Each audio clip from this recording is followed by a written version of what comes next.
Yo, what's good YouTubes? This is your boy in the NYC. It's me, Ray, and this is the EDCC. That's Everyday City Carry. Now to me, the most important spec in a knife is the price, and the price is $40. What's dope about it, what's whack about it, or if you should forget about it? What's dope about it? I really like the aesthetics of the P671-CB. This thing looks overbuilt, tough and mean. I dig the thick back spacer, the jumping on the liner lock, and the front flipper tab. Speaking of the front flipper, this is the most generous front flipper tab I've ever used. I have 3 front flippers, the Ruike P671-CB, the Kaiser Feist, and the Boker Lancer.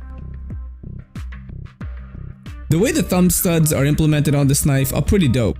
The material grips nicely. I really like how it's not the typical thumb studs I'm used to seeing. The liner lock is easy to access due to the excellently sized cutout. Closing this knife is easy. The pocket clip is something I normally complain about, but not this clip. It's ultra deep and clings on nicely to the pocket. Just be careful of these screws here or you may incur some damage. I want to talk about the back spacer. I do like it, it's real mean looking and gives extra character to the P671-CB. It does add weight, so we'll come back to this later in the next section.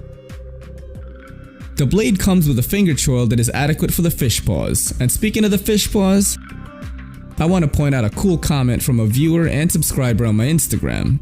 Knifelore commented, "Good knife for those with fish paws." I thought that was hilarious since I always say that, so I told Knifelore I'd mention that here. Comments like that really keep this channel going. Actually, I want to take the time out to thank you guys for watching, subscribing, and communicating with me on YouTube and Instagram.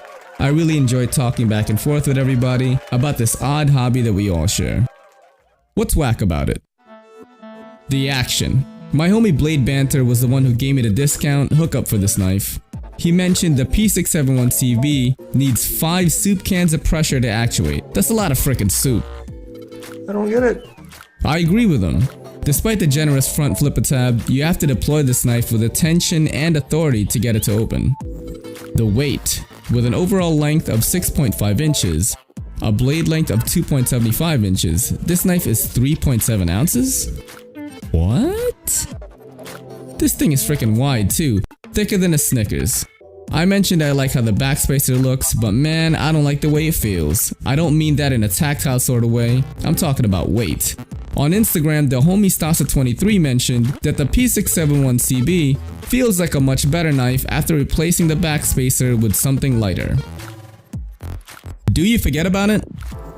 The Ruike P671-CB is about $40. At that price, I still lean on the purchase being worth it. However, the homie Blade Banter hooked me up with a code for Gear for Life and I was able to pick up the P671-CB for $32. It's definitely worth that. For the regular price of $40 though, you get a really cool front flipper tab, grippy thumb studs, a pretty awesome design with a sturdy build. What you also get is a pretty cool experience because I don't know of any other budget knives with similar design and specifications. This is your boy in the NYC. It's me, Ray, and this is the EDCC saying peace.